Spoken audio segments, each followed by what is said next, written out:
By the magic of Zoom, thank you very much. Bill, very topically, has been struck down with the virus du jour, virus de l'année. He is still nonetheless able to be with us here. In person, we have Gideon Rachman, who has come at zero notice to take Bill's physical place and to engage in this discussion about topics that are relevant to us here locally, nationally, and indeed internationally. And as Liberal Democrats, we have everything going for us. We have skills, we have time. The one thing that the Tories are better at than us at is money. And on that note, one of the key purposes of this event, as well as to bring like-minded people together, is to ask you to donate if you have not already done so. And on that note, I'd like to ask Peter Toman, our treasurer, to stand up. Here we are, lovely, thank you, Peter. Should you wish to donate, please make sure you see Peter after the event. And without further ado, I'd like to hand over to Edward. I've got a microphone here. Thank you so much, Susanna, for the introduction. Thank you.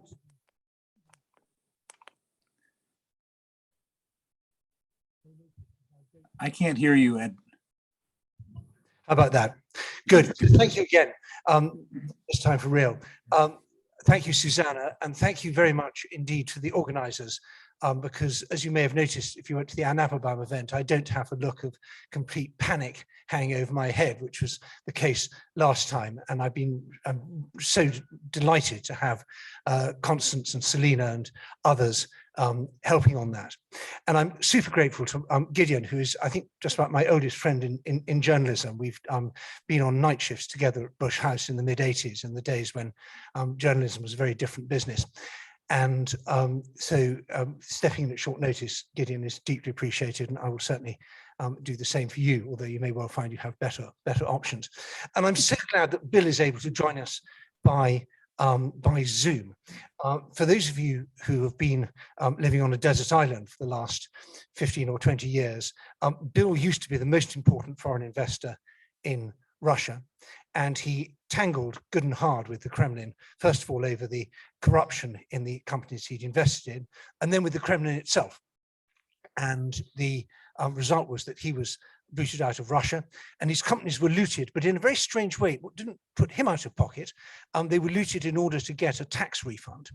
And the guy who discovered that tax refund was a brave man called Sergei Magnitsky, who died as a result of his integrity. And what we're going to do this evening is that Bill's going to tell us a bit about how he got into this, the extraordinary international campaign that he's been running for years, and it's been a privilege to be on Bill's side in this.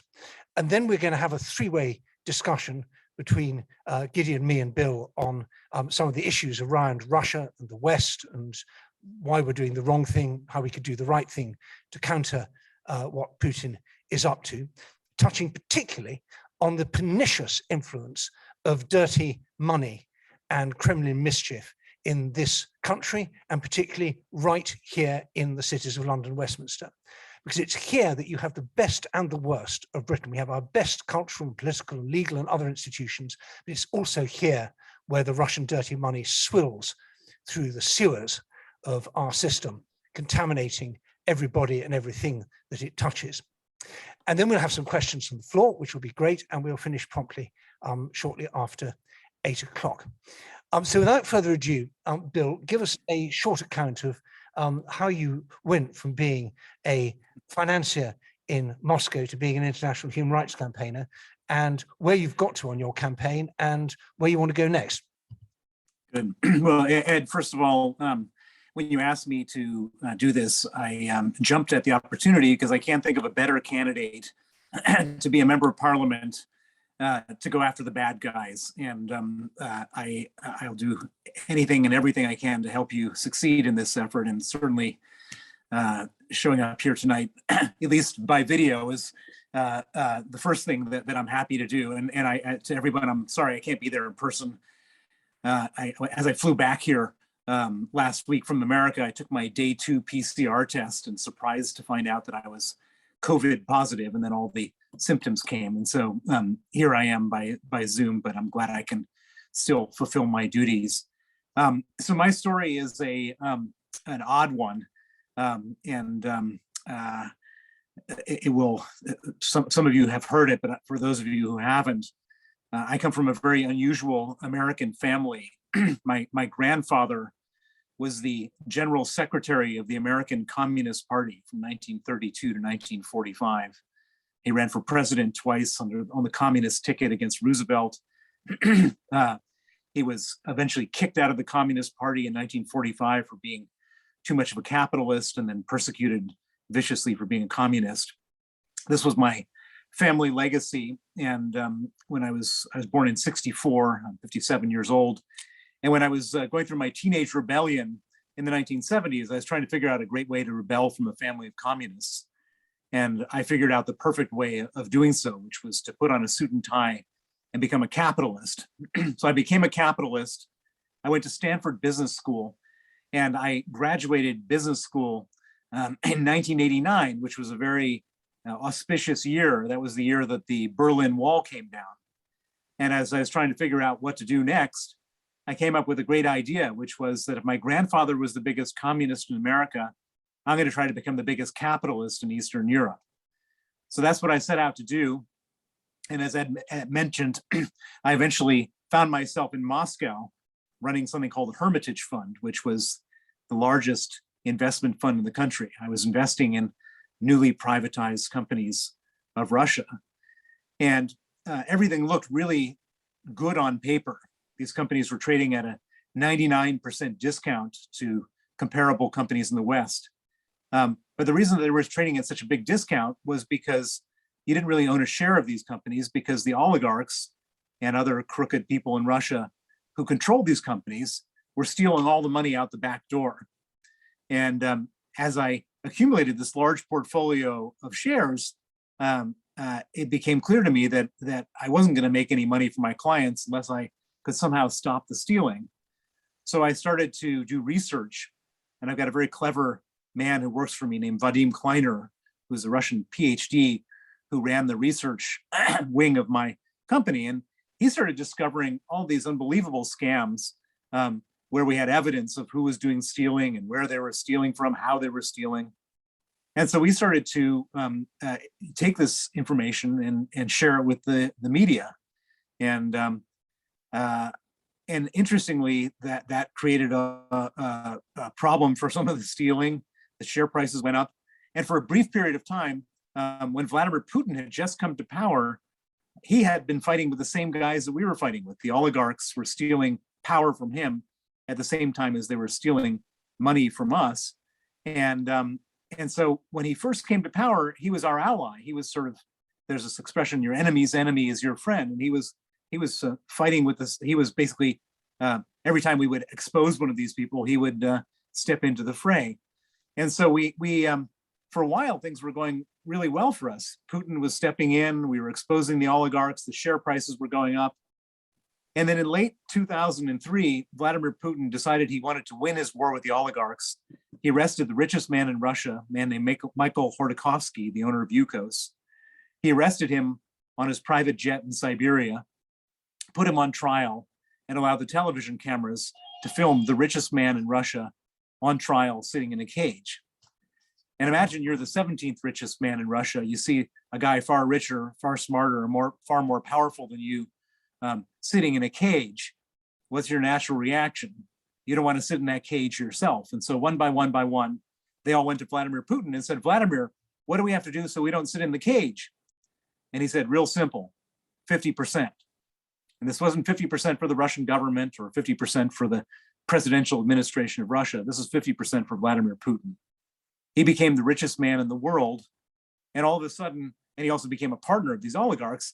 And all of a sudden, all of my exposés were no longer going after Putin's enemies. They're going after his own personal economic interest.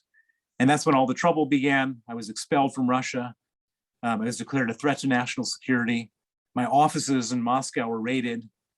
That's when we hired this lawyer, Sergei Magnitsky, 37 years old. Actually, he was 35 when we hired him to investigate the raids. And as he was peeling the onion and looking for different things, he discovered this unbelievable crime had been committed, where seizing our documents and using those documents, the Russian government, the Russian police, and the Russian criminals working together had applied for a $230 million tax refund, an illegal tax refund they weren't entitled to, using our investment holding companies. We discovered the crime. Sergei discovered the crime. He testified against the officers who were involved. And then 5 weeks after he testified against those officers, he was arrested, put in pretrial detention, where they then began to torture him to withdraw his testimony. They put him in cells with 8 beds and 14 inmates, left the lights on 24 hours a day to impose sleep deprivation. They put him in cells with no heat and no window panes in December in Moscow, so he nearly froze to death. They put him in cells with no toilet, just a hole in the floor where the sewage would bubble up. They moved him from cell to cell to cell in the middle of the night. And the purpose of all this was to get him to withdraw his testimony against the corrupt officers, and then and to get him to sign a false confession to say that he stole the $230 million, and he did so on my instruction. Sergei was a man of incredible integrity, and for him, the idea of perjuring himself and bearing false witness was even worse than the physical pain they were subjecting him to, and he refused. And as this situation got worse and worse, his health deteriorated. He ended up losing 20 kilos, developing terrible pains in his stomach. He was diagnosed as having pancreatitis and gallstones, needing an operation. They came to him a week before the operation and said, please sign this false testimony. He again refused. In retaliation, they moved him to one of the toughest prisons in Russia, a maximum security prison called Buchirka, where they didn't have any medical facilities for him. They refused him all medical treatment at Buchirka. His health continued to deteriorate. And on the night of November 16th, 2009, he went into critical condition. On that night, the Buchirka authorities didn't want to have responsibility for him anymore. And so they put him in an ambulance, sent him to a different prison that had a medical wing. When he arrived there, instead of putting him in the emergency room, he was put in an isolation cell. He was chained to a bed, and 8 riot guards with rubber batons came into the cell and beat him until he was dead. That was November 16th, 2009. Sergei Magnitsky was 37 years old. He left a wife and 2 children. I got the news the very next morning, and it was the most horrifying, traumatic, life-changing news I could have ever gotten. And when I was able to get through the fog of hysteria and heartbreak to think clearly, I made a decision on that day to put aside all of my other activities and to devote all of my time, all of my resources, and all of my energies to going after the people who killed him to make sure they face justice. And that's what I've been doing for the last 12 years. Now, we would have thought that we could have gotten justice in Russia for one simple reason. Sergei Magnitsky had written everything down. During his 358 days in detention, he wrote 450 complaints documenting everything that had been done to him up to the last day of his life. And it had created the most granular, well-documented case of human rights abuse that's come out of Russia probably in the last 35 years. And we figured with this evidence, they would at least have to throw some of the mid and low-level people under the bus. But amazingly, they didn't. They circled the wagons. Putin personally got involved in the cover-up. He exonerated every single person involved in this horrible crime. And even more shockingly, he gave promotions and state honors to some of the people most complicit. And in the biggest miscarriage of justice, 3 years after they killed Sergei, they put him on trial in the first ever case against a dead man in the history of Russia and found him guilty. It became very obvious there was no chance of justice inside of Russia. So we said, how do we get justice outside of Russia? And that's when I came up with an interesting idea, which is relevant for our discussion tonight, which is that the people who killed Sergei didn't do it for ideology or didn't do it for religion. They did it for money. They did it for $230 million. And the people who killed Sergei don't keep that money in Russia because as easy as they stole it, it could be stolen from them. they keep that money in London, buying houses on Belgrave Square. They have big bank accounts in British banks. They keep that money in the south of France. They keep that money in South Beach in Florida. They send their girlfriends on shopping trips to Milan. They send their kids to boarding school in Switzerland. And that's when I came up with this idea of freezing their assets and banning their visas. It wouldn't be true justice, but given how much they value their foreign travel and their ability to keep their money safe abroad, I thought that would be a lot better than total impunity. And so I took this idea first to Washington, and I shared this story that I've just shared with you tonight with a Democratic senator from Maryland named Benjamin Cardin and Republican senator from Arizona, John McCain. And I said, can we freeze the assets and ban the visas of the people who killed Sergei? And they said yes, and that became known as the Magnitsky Act. And back at that moment in time, this is 2010, there was no pro-Russian lobby in Washington. And when it finally went for a vote in November of 2012, it passed the Senate 92-4, passed the House of Representatives with 89%, and it became a federal law in December of 2012. And I'm proud to say that we didn't stop with the United States. We then went to Canada. They unanimously passed a Canadian Magnitsky Act in 2017. Next came a British Magnitsky Act in 2018 after the Skripal poisoning. Then came the EU Magnitsky Act in 2020. A couple of weeks ago, the Australians passed the Magnitsky Act. And then in between all of this, Montenegro has a Magnitsky Act, Kosovo has a Magnitsky Act, Jersey, Gibraltar, Cayman Islands, Guernsey, Isle of Man have Magnitsky Acts. And we're doing a cleanup operation now to try to get the rest of the civilized world that we haven't gotten to yet for a Magnitsky Act. It's remarkable and kind of awe-inspiring that one man's death, Sergei Magnitsky's death, could have led to this total justice movement. The Magnitsky Act doesn't just apply to the people who killed Sergei. It doesn't just apply to Russians. It applies to bad people all over the world. It applies to Chinese officials setting up concentration camps in Xinjiang.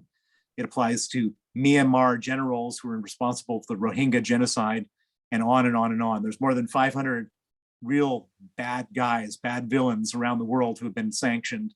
And hopefully this is the beginning of something that's used much more widely, where thousands and thousands of people will be sanctioned who've done terrible things, and it will even the scales in the world where there's so many terrible things going on.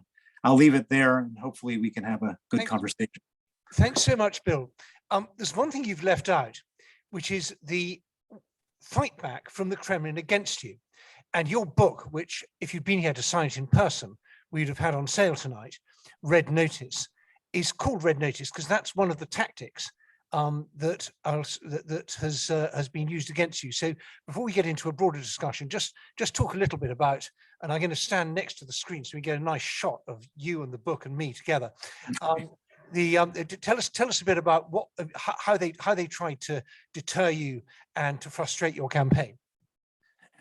So the real so as you can imagine, Putin was not at all happy with the Magnitsky Act, and there were two things they did before they got to me. They banned the adoption of Russian orphans by American families as a way of retaliating, and that's what they did against the United States. But then they started coming after me, and what they wanted to do more than anything was to get me back to Moscow, to throw me into a prison cell where they could torture and kill me like they tortured and killed Sergei Magnitsky. And in order to do that, Russia is a member of Interpol, like almost every other country in the world. And Interpol has a thing called the Red Notice. A Red Notice is an international arrest warrant. And if Russia or any other country issues a Red Notice for you, then you'll be arrested. And Russia started chasing me around the world. Putin started chasing me around the world with Red Notices. Now, in theory, Interpol shouldn't be the long arm of the Russian mafia. It should be a crime-fighting organization chasing fugitives. But in my case, it became the long arm of the Russian mafia. And since this whole thing started, they've issued 8 Interpol red notices for me. And thankfully, I have the resources to hire good lawyers, and I have good contacts in the media who could publicize this type of abuse. And so it all ended up each one of these red notices ended up being rejected. But the fact that they went after me with 8 red notices gives you some idea of how angry they were with this whole story. Great. Well, thanks so much for that, Bill. I wish you were sitting here because I think there'll be a ripple of applause at the end of that. But we'll. Oh, there is.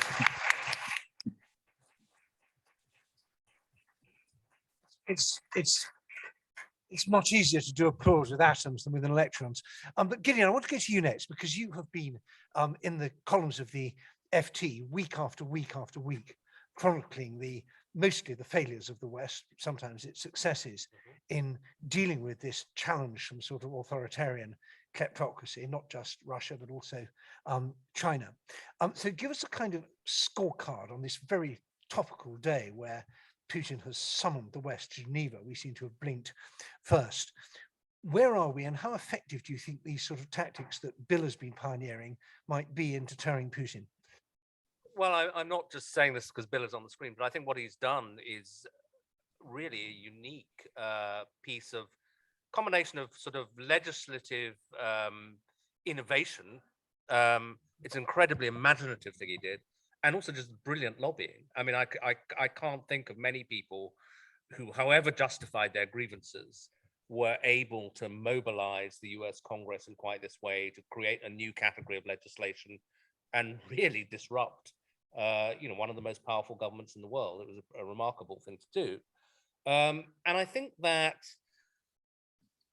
one of the reasons he was successful, other than his own personal tenacity, is that he did catch a moment when the global mood was changing. It hasn't changed completely. One of the reasons that Bill was in Moscow originally was the globalization of the world economy, the sense that the whole world was becoming part of a sort of single capitalist system, that this presented both economic and political opportunities. And that's really still been the dominant thought until quite recently. And it's left a legacy of a deeply integrated world economy and huge interests, which Bill was enumerating. I mean, even Russia's one thing, and there are, as he was saying, a lot of Russian economic interests in London, and indeed British economic interests in Russia to an extent, but China even more so. I mean, China, the Chinese economy is so integrated with the American economy that Neil Ferguson a while back was trying to argue that there'd become a single economy called Chimerica, which was a bit of an exaggeration, but you get the basic point. We now have a globalized economic system. It's this sort of classic omelet that you can't unscramble, much harder even with China than with Russia. But I think that the geopolitics are shifting for some of the reasons that Bill has enumerated, the outright thuggishness of the Russian government. The Chinese government, at least externally, is a bit less thuggish. It doesn't actually, as far as I know, murder people on the streets of Europe yet. But they're enormously repressive at home. They're running these horrible concentration camps in Xinjiang. I think they've radicalized British opinion with what they've done in Hong Kong. And also with the Americans, I think at the moment, the Americans are taking China even more seriously than Russia, because China is suddenly evidently a peer competitor to the United States as a potential global superpower. Indeed, it might one day displace the United States as the most powerful country in the world. And as a result, you've got to push back.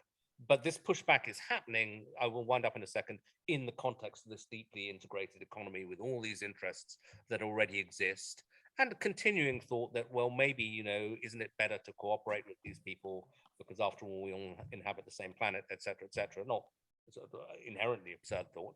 And so it's complicated. But I think if you look at the general direction of travel, Bill was in at the beginning of the globalization of the world economy, and then he was in at the beginning of the backlash, justified backlash against a lot of what was happening because of the kind of malign political and moral consequences of this integration. And that backlash is still unfolding, and I think has a way to go. Bill, I want to ask you a bit more about the sort of the plumbing of the system and where you've been flushing out some of this disgusting behavior and disgusting stolen money. Because I think that for many people, perhaps even people in this room, it would come as a real surprise to know the way in which you can use anonymous companies where you don't know the beneficial ownership, to disguise money and its origins and where its destination. And also the fact that we have this extraordinary class of kind of professional enablers, bankers, lawyers and accountants, who make their living by making problems go away for kleptocrats, and often seem to be completely respectable in their kind of normal lives until you find out what they're actually doing. So talk us a bit through, and it hasn't just been this 230 million, but talk us through how the money actually drips into our system and who allows it to get there. So good question. Thank you for giving this opportunity, because this is my second big part of my campaign. So the first part of the campaign was to get the Magnitsky Act passed in different countries. And as I said, we have 34 countries and feeling pretty good about that.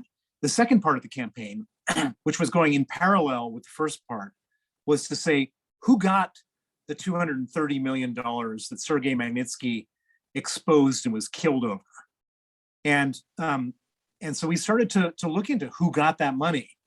And over a period of time, through some lucky breaks where whistleblowers came forward, through taking that information and then sharing it with law enforcement, through Panama Papers type leaks, we were able, over a period of 10 years, to put together a complete picture of who got the money. And so, as we got the information, we would file a criminal complaint with the country where that money went to. And we filed criminal complaints, I think, with 24 countries, and we ended up getting 16 criminal investigations open. And this allowed me to see firsthand. I don't think there's another person in the world who's had this experience, to see firsthand, compare and contrast who's got good law enforcement and who's got bad law enforcement. And guess what? The largest amount of money from the $230 million came to the UK. That's maybe not a surprise. But what is a surprise, and it will surprise you tonight, is that the UK is one of the few countries that we wrote to law enforcement that have refused up until today to open a criminal investigation. And it wasn't like we just wrote one letter and kind of gave up. We wrote to the Serious Fraud Office. They said, sorry, not our place. We wrote to the Metropolitan Police, not our department.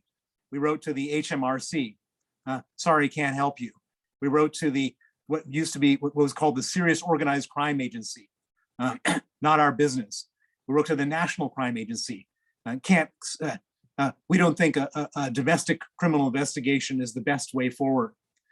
And in fact, the guy who wrote me the rejection letter from the National Crime Agency, after he left the National Crime Agency and went into private practice, called me to invite me for lunch.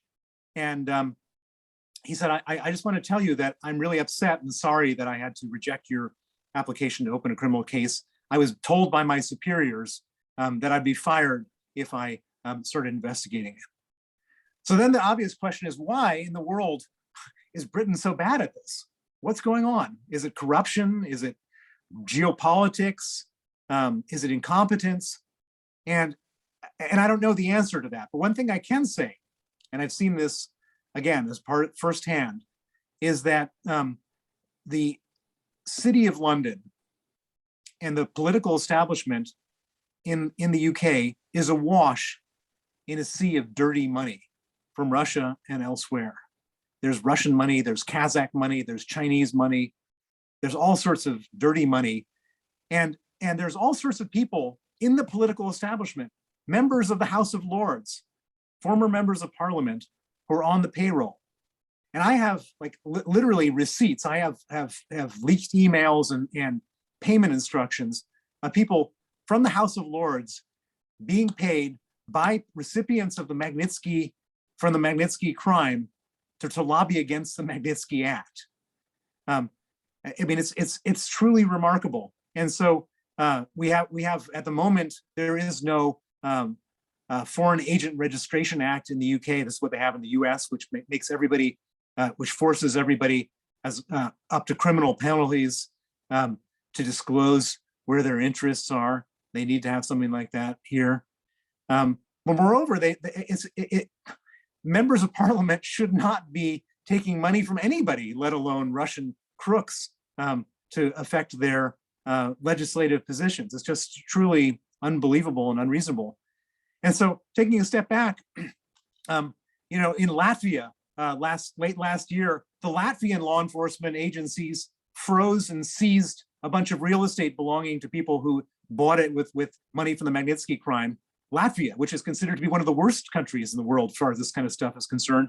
And the UK refuses to even open a criminal investigation. And so I'm very, very hopeful that when Ed becomes a member of parliament, this becomes one of his key issues, which is strengthening law enforcement so this doesn't become a haven for dirty money. Because at the moment, London is the world epicenter for money laundering, and there is no enforcement going on here to do anything.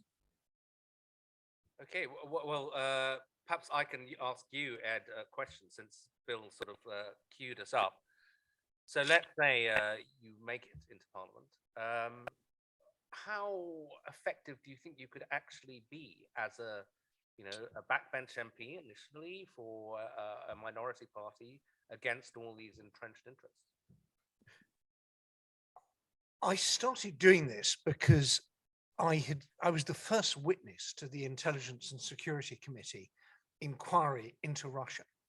And for those of you who don't know, the ISC is the most important committee in Parliament because it's the only one that gets to know really serious secrets. It has the ability to quiz our agencies about what they're doing and see behind the scenes in a way that no other lawmakers do. And I'd been worried for some time that the ISC was being nobbled when it came to investigating Russia. You could feel a kind of gravitational pull. They were being loaded up with other things that they were told to investigate instead, arguments about what staff they could have. And finally they got going, and I'd worked quite hard behind the scenes to push this inquiry. And I was the first witness to it. And I've spent really all my life since the early 80s looking at Soviet and then Russian active measures, and I'd become increasingly alarmed about both the aggression and the determination that Russia was showing to us, but also our own vulnerability, our complacency and naivety. And so I told the ISC, please don't just talk to the agencies, talk to the universities, talk to the police forces, talk to all the other bits of our system about how Russian operations are being conducted. And actually, I mean, Chinese are doing the same, and they're investigating China now. Now, the IC quite rightly doesn't talk about what it does, but my seismograph suggests that they did follow up on this. And I was really looking forward to the ISC report on Russia. And what made me decide to go into politics was not Paddy Ashdown's instruction to me, important though that was. It was when, just before the last election, Boris Johnson tried to nobble the production, the publication of that Russia report, because I thought this was a direct attack on our constitution and on our national security. And then after the baloney excuses that came out about why it couldn't be published. Now, I'm not saying it would have changed the result of the 2019 election, but at least we would have known from the unredacted version that the ISC thinks there's a serious problem with Russian influence in our political system. And then after that election, when Boris then tried to nobble the ISC again by putting Failing Grayling in charge, which was stopped through the amazingly dexterous and brave activity of Julian Lewis, the MP for the New Forest. And then the report finally came out, but it was kind of too late then. And I think that there's two things we need to do. We need to make our Russia unit in Parliament focus inwards as well as outwards. So the Russian unit in government focus inwards as well as outwards. Now, those of you who follow this will know there is a Russia unit. It has a lot of clout, and it focuses very much on things like Russian mischief in Western Balkans and other things that Russia is doing outside this country. It doesn't look inwards. And as a member of Parliament, one of the things I do on any committee I was in, ISC, Defence, Home Affairs, foreign affairs, whatever I was on, I'd be pushing for the Russia unit to be focusing at what Russia's doing inside this country. But even more important is to plug the vulnerabilities. What makes this country so vulnerable? These gaping holes in our law enforcement. The fact that right now, from my phone, using a prepaid debit card that I bought at a newsagent's, I could just get on the phone and register a company called Gideon Rachman Enterprises or Bill Browder Enterprises. It would be completely illegal because Companies House does not check the information that is supplied. When you see Companies House quiz, they say, sorry, we're not an encyclopedia, we're a library. We just write down the information that comes to us. And not only that, having registered this company, which I could do as completely anonymously, I could then use that company to open a bank account, perhaps not in Britain initially, but in some other more accommodating jurisdiction. And then I could start moving money around the world. And I could do it with Bitcoin, I could even do it in sterling. So the first thing we've got to do is to clean up Companies House. And this is actually on the parliamentary agenda.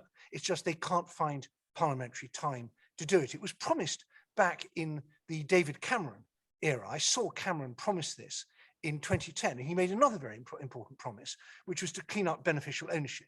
You should have to know who is behind a company, because companies, limited companies, have huge privileges. When they go bust, we pick up the tab. Nobody set up when limited companies were invented. Nobody said, and another benefit of this is you can be anonymous. They were designed to enable entrepreneurial capitalism. That as a shareholder, you weren't personally on the hook for the decisions the companies made. And so it seems to me obvious that you should be able to know who's behind a company. And if you aren't going to do that, you shouldn't be allowed to own a company. So those two very simple legislative things are something that you can push for. Now, obviously, I hope we have a majority Liberal Democrat government at the next election. I'm sure that's entirely possible, and I look forward to it confidently. And the bookies are giving very good odds if you want to put some money on it. I hope we hold the balance of power. I hope we're in a coalition. I hope we're in a confident supply arrangement. But what you can do as an MP is through the committees and through raising questions in the House, you can campaign in a way that you can't, I'm afraid, as a journalist. I've had the best jobs in journalism. I've been a columnist on The Times, senior editor at The Economist, have a great job at a think tank, but you're just on the sidelines. And that's why I think you have to be in the heart of the game. You've actually got to be on the pitch trying to kick the ball. And I think you can do it even before you're elected. I think we can change the Overton window here in this constituency, because this, as Bill has said, this is where the rubber hits the road. This is where the dirty money starts. And I think and obviously for most of the people we're talking to, it's noise and mess and safety and crime and all those other things. And we campaign very hard on that. And Alistair Barr, stand up, Alistair, where are you? We're trying very hard to get Alistair Barr elected as the first Lib Dem councillor on Westminster City Council.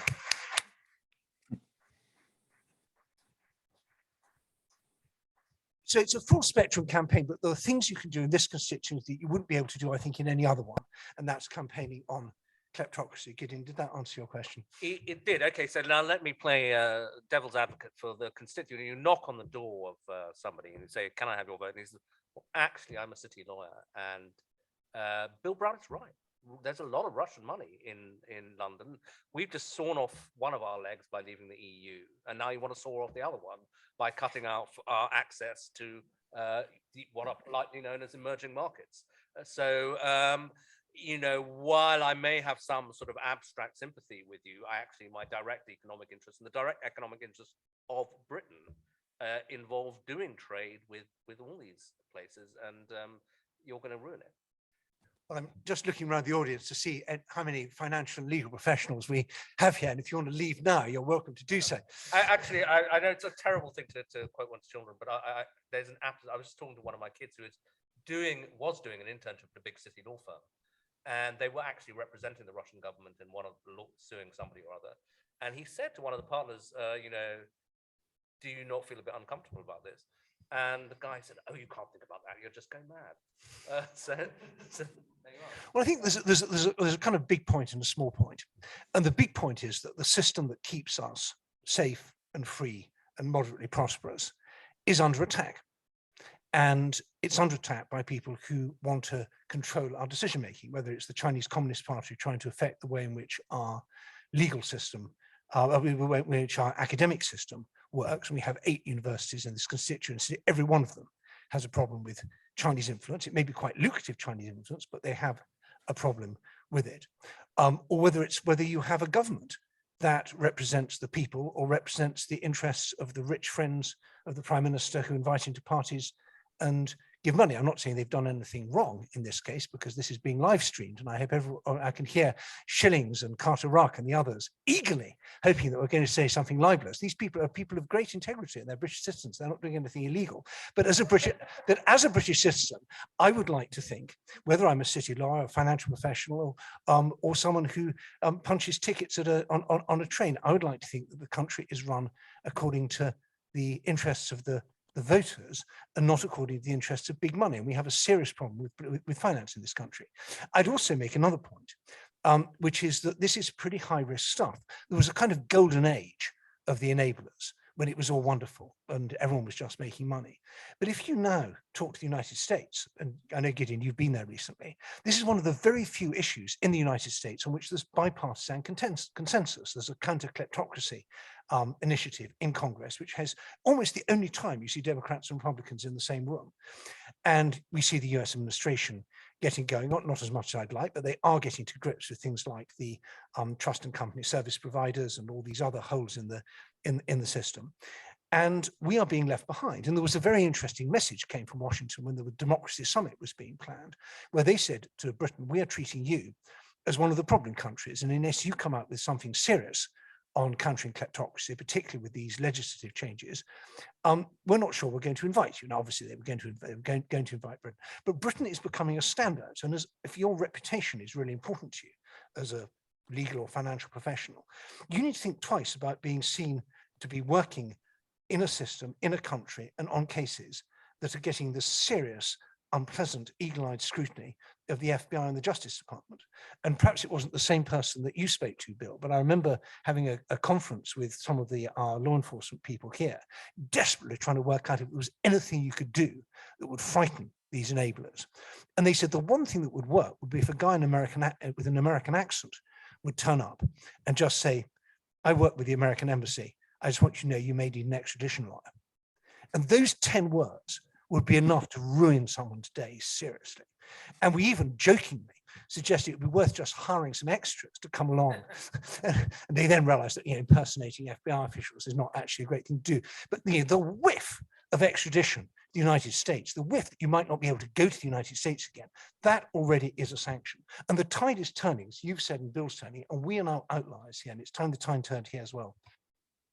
Bill, sorry, do you want to jump in? I've been ranting away. So I just want to say one thing, which is really important, with coming to Gideon's question to you, which is how much influence you could have as a single member of parliament, assuming that the Liberal Democrats don't have the majority. And I just want to say that I've just told a story here about what a guy can do who's not even a member of parliament, who believes in something, that can get laws passed in different countries. And what I've seen is that, I mean, if I was a member of parliament, I mean, there's so much you could do as an individual member of parliament. And I would also just want to point out that long before Ed even talked about running for parliament, he was organizing, I don't know, 3 or 4 years in a row, 5, 6 times a year, he would invite members of parliament and members of the House of Lords to a secret location, a club in London, 20 at a time. And I've been to a number of these things where he would educate each and every one of them about the threats coming from Russia, coming from China, and coming from elsewhere. And so if there's one person who probably has more respect on these issues, knows more other members of parliament, and has the moral authority to do something, it's Ed Lucas. And so I think that's this really is, I mean, the reason I'm so enthusiastic about it is I know how much one person can do. And I'm quite sure that if Ed were actually to get a seat, it would really be very exciting. He'd be a real troublemaker, and it would be trouble for the wrong kind of people, for the guys who deserve trouble. Well, on that note, I think we should turn it over to the audience, and beware, this is being live streamed. So keep your closest and most secret and most libelous thoughts to yourself, unless you want to get a letter from our entirely reputable libel lawyers in the morning. We have a roving microphone, I think, somewhere, and Selina's got it. And so just stick your hand up. You can introduce yourself if you want, or hide behind your mask and pretend to be someone different. But let's see if we've got a couple of. And there's an immense amount of expertise in this room. Kathy Curl, I can see your hand up the back. Stand up, Kathy, so Selina can get to you. There's a huge amount. We have people here who've been deported from Russia, not only me. We've got people here who've spent their lives dealing with Russia. We've got people who are refugees from Russia. We've got people who have written books about Russia. Kathy, over to you. Thank you. Catherine Curl. I have nothing to say about Russia, but a question really. I know in the financial services sector that banks are required to check every transaction that goes through them, to vet every customer that they have, to do periodic reviews of those customers, to find out who the ultimate beneficial owner is of the companies with which they do business. And yet, according to The Economist a month or so ago in a short article, less than 1% of dirty money that goes through the financial services sector is actually uncovered. So my question is, why? What needs to change? It's not just Companies House, but there's a lot else that must be wrong. Well, I've got some thoughts on that, but Bill, do you want to jump in first?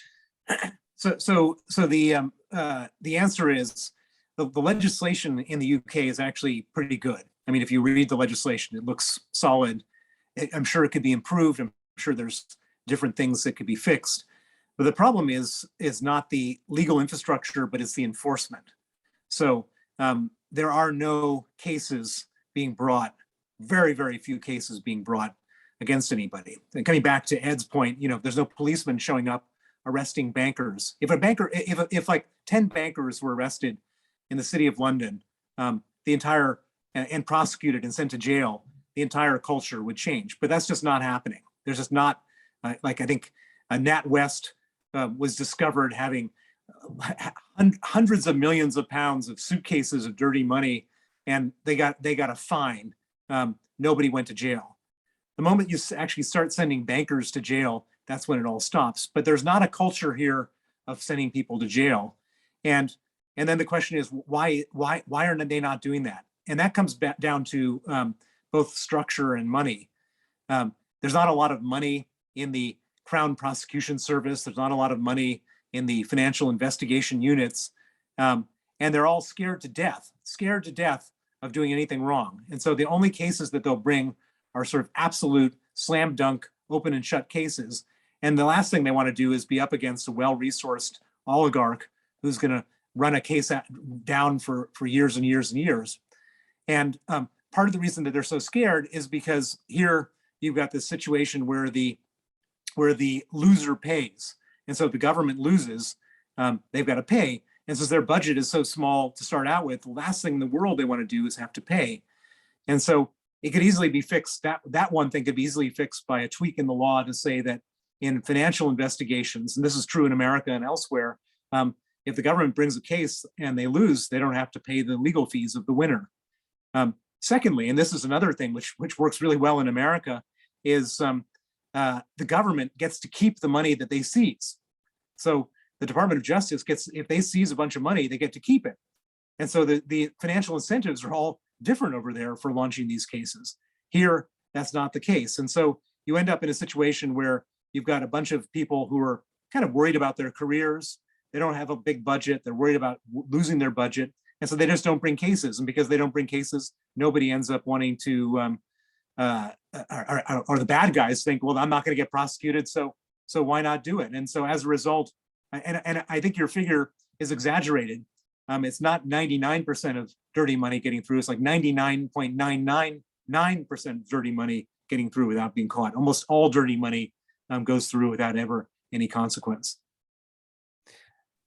I think that I agree with Bill, and I would say that the box ticking culture in compliance is designed in a way to be evaded. And there was a great report by this from the old Financial Conduct Authority, the FSA, about the way in which British banks didn't impose proper money laundering checks, and they gave some startling examples, heavily anonymized, but where you had people who were close relatives of politically exposed persons who produced large amounts of money which they were trying to get open accounts for, and then it would go up to they had these extraordinary stories of how it was the chairman of the bank said he would personally vouch for this client, and it was therefore okay. And that report is still there, buried on the old FCA or FSA website, but it was squashed by the British Bankers Association. They didn't like this, and it never went anywhere. I think another problem is you have a lot of poachers who turn gamekeepers, or gamekeepers who turn poachers, depending on how you look at it, and you can walk out of a job in this into a much a multiple of your salary, usually even a naught on the end. And it's hard to retain staff. And the result is there is a culture of impunity, and people do not wake up in the middle of the night thinking, I should be really worried about this transaction that I'm involved in. They wake up in the middle of the night thinking, what should I call my next yacht? We've got lots of hands going up. So Selena, who's that at the back? Is that Aura? Aura, yes, Aura Sabadis. Vladimir Kara-Murza said in an op-ed last week that the Biden administration has failed to make a single Russia-related designation under Magnitsky Act. How do you explain that? That's one for you, Bill. But I just want to say Aura is one of the people who is there weekend after weekend after weekend, knocking on doors and delivering leaflets. And every one of you can do the same. But thank you, particularly Aura. Excellent question. So the answer is I can't explain it. It's the irony is that under Trump there were Magnitsky sanctions, and under Biden they're not. And I mean, the way I would explain it, sort of casually, is that the same people who are running sort of foreign policy and Russian policy in the Biden administration were the ones who were doing it under Obama. And under Obama, there was a whole different mindset of what they call the reset with Russia. And I can't explain it, and it's infuriating that there's all this sort of general high-level talk about anti-corruption and human rights, but when it gets right down to what really matters, which is using the Magnitsky Act to sanction corrupt and abusive Russian officials, they've not done it once. And for what it's worth, the Canadians haven't done any Magnitsky sanctions since 2017, and so there's a real sort of reluctance on what one might consider good governments to actually be tough on bad governments like Russia. It's an extraordinary thing, because we obviously revere the Canadian Liberal Party for their ability to win elections and get enormous numbers of votes. And it's particularly disappointing that they haven't followed through on that. But Gideon, let's just chew on this for a bit. There's a real paradox here that Trump, who many people believed was a Russian agent, or at least deeply sympathetic to Putin, he had this sort of fanboy relationship with Putin. Yet in his administration, we had the American troops returning to Europe, and a really quite, in practice, quite robust Russia policy. And Biden, who is a dyed-in-the-wool, old Cold War sort of Democrat hawk, seems to be making mistake after mistake. Yeah, it is. I mean, I think part of the explanation may be that the Trump White House was deeply, deeply chaotic. And so what Trump wanted to do and what was actually happening were not necessarily the same thing. I mean, if somebody said to me, who was more of like a civil servant type, said that in some ways it was better working in the Trump administration, because unless you were actually within the president's eyesight, you could just do what you liked, because there was no supervision, there was no, and as a result, some people who were in that administration were quite serious about Russia. Fiona Hill, for example, and they were prepared to get on with things. I think the Biden administration is a more conventional administration, more organized. I think that they, put it this way, they've got a lot on their plate. They came in with this preoccupation with China. They are trying to focus what attention they can on China now, and that may have meant that Russia was put on the back burner. I mean, I don't think that the people, that they have a benign view of Russia. On the contrary, they're very preoccupied. One of the things that has caught their attention are these apparent attacks on American diplomats and indeed intelligence agents through what's known as Havana syndrome, which is basically giving them kind of brain damage. And I think that they think that was coming from Russia, and they were very, concerned about trying to do something about that.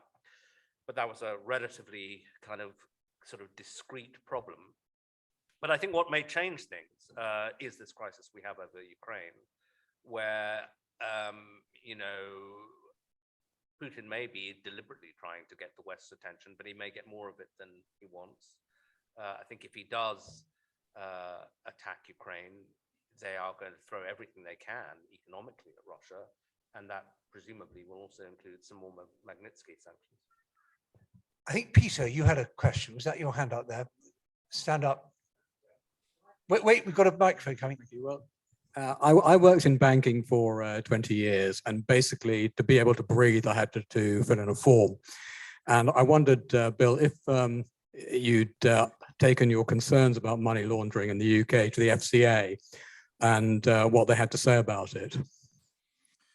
Yeah, I took it to the FCA and they told us, thank you, but we're not interested.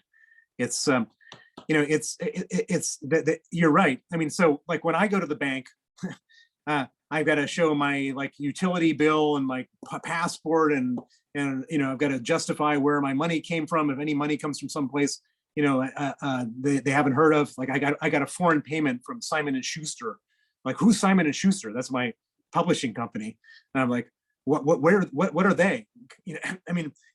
So, for me, I can't do anything when it comes to banking. But if you're a UK company registered in Companies House, and you have an account at Danske Bank in their Estonian branch, you can move $100,000 100 times in a day, every day for 15 years, and nobody's going to ask you a question. I mean, there's and so you have all these, and then by the time it's moved through like 15 banks and it comes to the UK, no one's paying any attention. You've got this situation. It's kind of funny where the Danske Bank's Estonian branch, where they did $230 billion of money laundering, had a return on equity of 412%. And the normal bank's return on equity is like 5% or 10%. And so, but they're making so much money that the Danish head office, the CEO, didn't want to ask any questions, or if he didn't ask questions, he didn't want to know the answer because there's too much money being made. And so there's all sorts of gaps in the system. I would argue that it's probably pretty hard to do money laundering specifically in UK banks right now. And so probably neobanks and Bitcoin and cryptocurrencies are probably the new way in which people are going to be using the City of London to launder money. Let's have some more questions for anyone else. Yes, gosh, a forest of hand is going up. So I just want, is anyone from Russia in the room? If there is any Russians who want to ask a question, I'd be particularly keen. There's a great phrase, nothing about us without us. But absent that, sorry, there's a hand there? Yes, lady, go ahead. I can't see you because you've got a mask on. Wait, microphone's coming. It's a two-parter. So the first is about security, and it's a chicken and egg question. So I've read Catherine Belton's excellent book, Putin's People, and it would seem that much of the money laundering and much of the theft is actually to fund foreign policy, Russian foreign policy. And I'm wondering how much the idea of building a new Russian empire is a mask for stealing, or how much stealing is intended to fund that, in your view, if you can answer in a non-libelous way. And the second part is, when you think about the taint of foreign money, how you think it actually trickles down to affect everyday people here in the UK. Gosh, well, I think in this constituency, what we notice is basements, Russian oligarchs building or properties that are owned by shell companies. You have no idea who owns it. And they build a basement that ruins the water table and the drainage for the whole room, for the whole street. And there's nothing much you can do about it. I had someone call me the other day who said that the house next door to them is owned by a BVI company. And it's something between a brothel and a crack den. and there's nothing they can do about it. It's not bad enough for the police to come. They cannot find the owners. There are plumbing leaks, and so it's water sort of pouring into the rest of the house. And when you write to the BVI company registration office, they say, sorry, no can do. So I think perhaps more than any other constituency in the country, anonymous owned, these shell company owned properties matter here. They also drive up the prices so other people can't afford them. So that's one big thing. On your other question, it's one of the great puzzles, and we have some of the world's best Russia watchers here in this room, so I would defer to them. But I think one of the great puzzles that we've always had is Putin basically a crook, despite disguising his crookedness with a kind of xenophobic, neo-imperialist, sort of quasi-fascist stuff? But that's all really for the birds. It's all just to fool the Russian people so he can get on with stealing. Or is he really bent on restoring a kind of repressive, aggressive regime in Russia, and one of the benefits is stealing, or stealing is just a way of financing it? And I think in a way it's probably a false dichotomy. It's both, that corruption is absolutely baked into the system in Russia.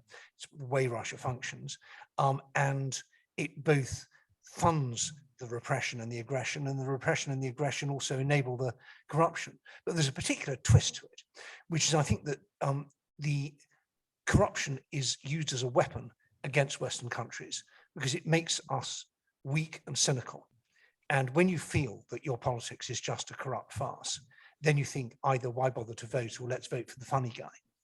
And that is, I'm afraid, the direction we're going in. And we saw it a little bit in Italy, where Italians just shrugged their shoulders and said the whole thing's a joke, so why not vote for Berlusconi?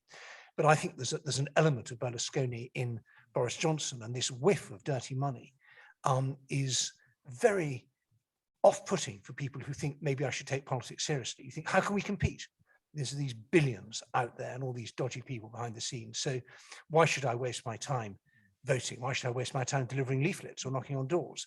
The whole thing's rigged. And Putin loves that. His great weapons are cynicism and apathy, and the dirty money helps encourage that. I don't know, Bill, do you have any thoughts on that? Well, so I would say that it's so, yes, I do. I think that everyone starts. So coming back to the question, is it 50-50, doing money laundering for the purpose of off the books policy, or is it for luxury stuff? I would say that it all starts, with greed, personal greed, luxury, yachts, planes, etc. And they probably spend 80% of their stolen money on themselves, but they do a little bit of policy work with it. And so, for example, we were able to trace some of the money from the Magnitsky crime, we traced a lot of it to bank accounts, luxury property, yacht rentals, etc. But we were able to trace a small amount of it to the Syrian Scientific Research Institute, which creates chemical weapons to launch on Syrian civilians. And so, in every one of these scams, you'll see some money being spent on black operations, but a lot of money just spent on just sort of disgusting, greedy, day-to-day stuff. That's how you identify these people. And I think that's true throughout. If you look at the defense budget of Russia, for example, it's about the same as the defense budget in dollar terms as the UK defense budget. And so when we think of Russia as being this military superpower, it's not really, because it's the same defense budget. And I would argue that 80% of their defense budget gets stolen by corrupt generals. And so it's really 80% less than our defense budget. But when they do spend the money, they spend it on assassins, they spend it on Novichok, they spend it on polonium-210, and all that stuff has a disproportionate and really terrible effect on the way we live our lives and the effect it has on society. There's an ominous Kremlin intervention, which is this little box saying that you're going to be. I think maybe even a button on the back of the TV might help. Or if anyone else knows how to get rid of this horrible white box, please. This is an initiative test. It's only in the room. It's not on the live stream. So. Right. Anyway, let's have some more. Yes, there's. I'm going to do. God, there's so many questions. it's I think well we can if I was Minister of Technology, I'd be fired. So gentleman over there, stand up and shout.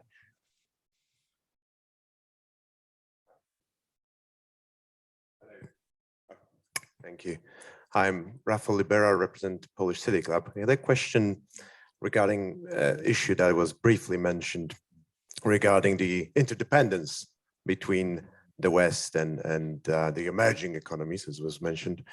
Clearly, with China, there's a lot of dependence on technology, and also, as we learned from the shortage of free lateral flow tests, for example, very basic medical components that we don't produce here, and we heavily are reliant on China. When it comes to Russia, the only dependence is energy, and we've seen that with the crisis in gas prices. So energy, mostly fossil fuels and raw materials, are what the West is dependent on Russia. So the question is, how do you decouple?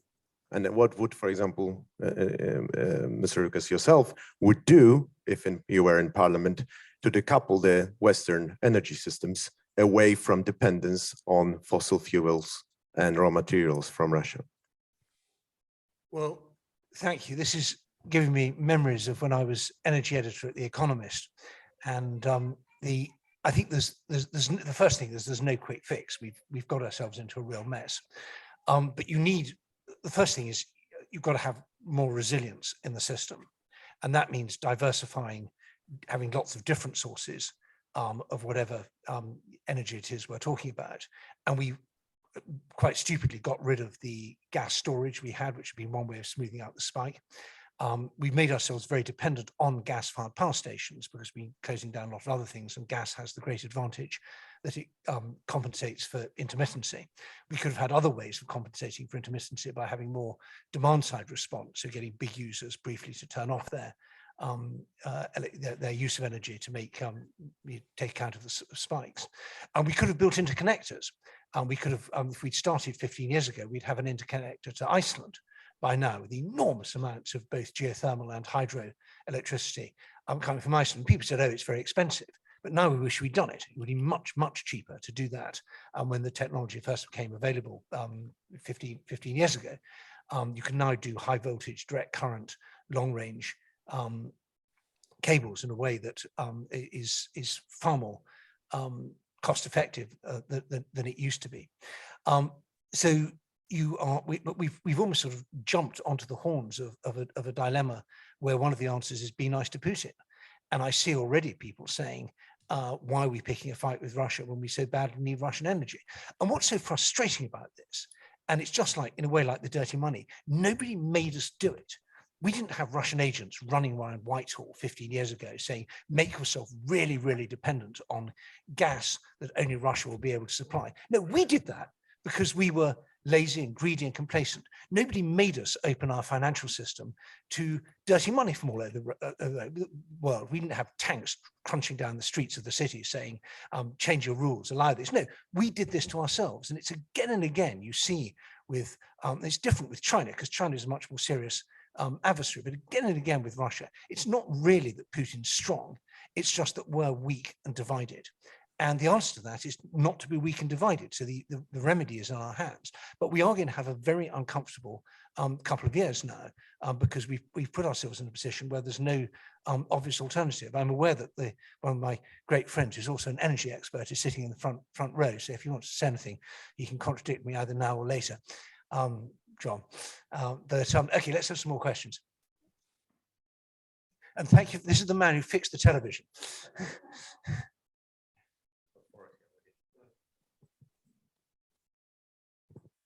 Yeah, so kind of bring broader to other economic issues, like, for example, the Panama Papers, because like there was a huge uproar when all of that came out, but as far as I can tell, nothing has actually seriously been done about it.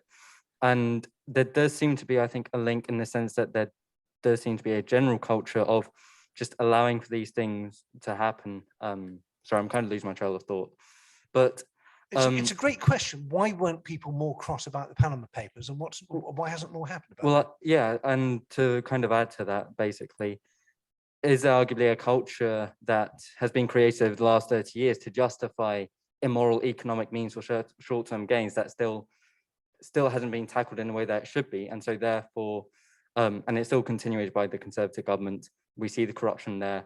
And on top of that, internal complacency of British democracy, which allows for effectively corruption from within and immoral means from the outside. But also, just second question. No, I think I'm going to stop there and ask you to come and join me on the panel and run for Parliament. That was brilliant. But it's just the direct question about the Magnitsky Act. So what specific examples have we had of assets being freezed around the world, if some specific examples have been enabled? Bill, final remark from you, and wrap up on anything else you want, because we're pretty much out of time.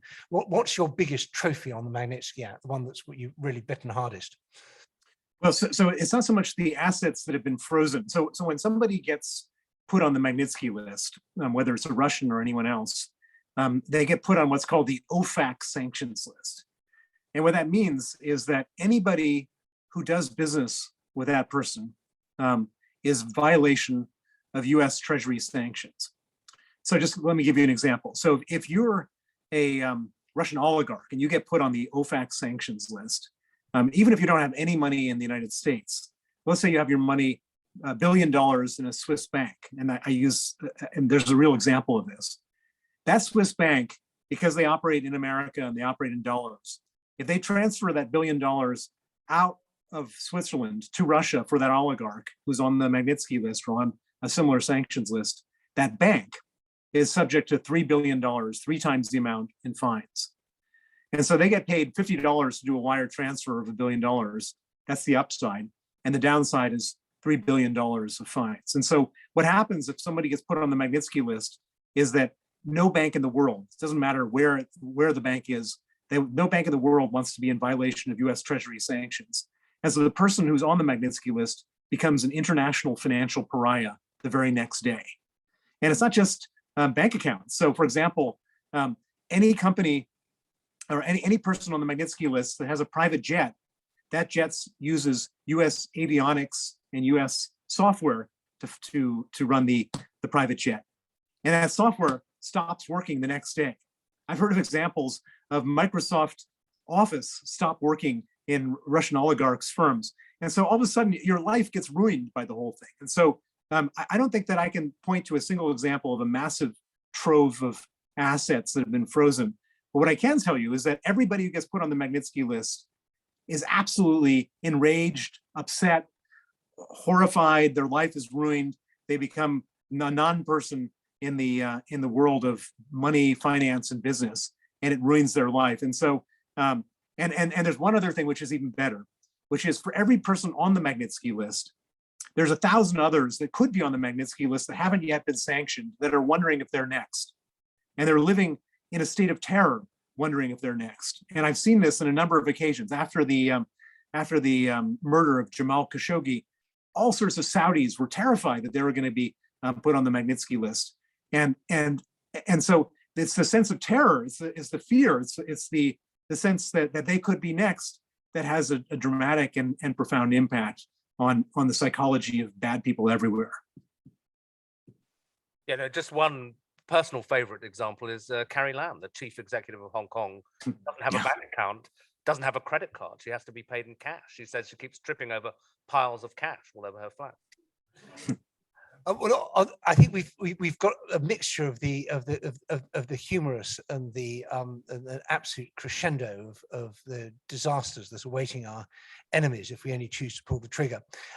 Bill, I'd like you just to stay on the line for a moment because we want to take some photos with you and me and Gideon all in the same shot. But before we do that, I want to hand over to Susanna, who is the chair of the Constituency Association and has been absolute stalwart ally in the very exciting and bumpy months that we've had since you appeared on the scene, Susanna. And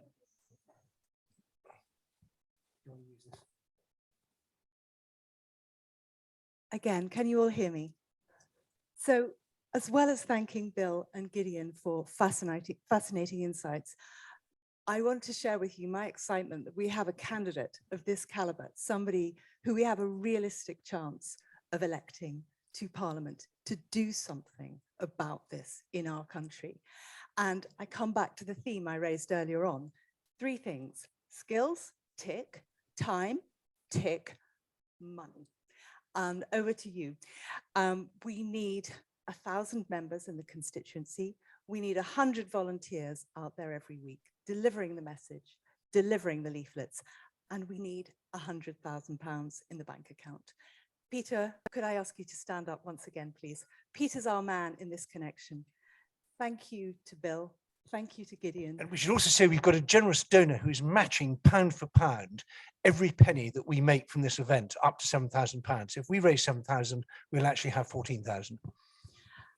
And to compensate for the disappointment of not having physical Bill in the room, although pretty impressive on the screen, I'd like to announce that there will be an event in May to coincide with the publications of Bill's new book.